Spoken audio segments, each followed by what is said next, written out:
I'm moving up to the very top of the spreadsheet here, and as you can see, once again we have about 17 vendors listed in here. One of the names I'm going to pick out is CSD Food Services. This vendor name, I'm going to scroll back down to the bottom here, as you see is listed here. Scroll a little bit farther. Again, we have another invoice listed for CSD Food Services there. And I think there's a couple of more down here. We have one here, a credit invoice, and we have another invoice. Now, I've been actually typing in CSD Food Services for each one of these vendor name invoices. Well, what happens if CSD Food Services changes their name? I'm going to have to change every spot that I see CSD Food Services listed in this pretty much jumbled mess of vendor information and report groups and invoice totals. If you see yourself entering the same information over and over again, it's probably time to move into Access.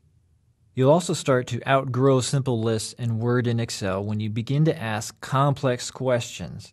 Suppose, for example, we want to find out how many invoices we bought from vendors within one particular city within, say, February of 2007.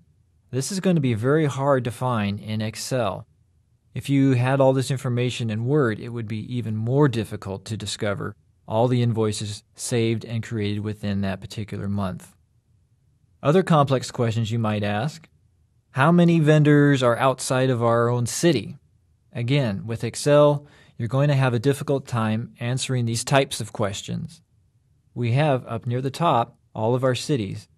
Because we have just a few vendors listed here, we could easily count.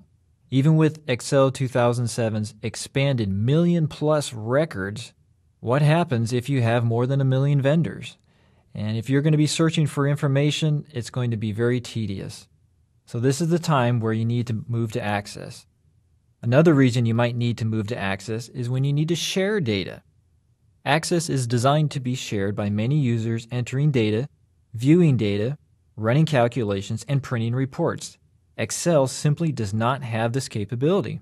Don't get me wrong, Excel is a great number crunching analysis tool and serves a specific purpose. However, when you're ready for a database, Access is the place to be.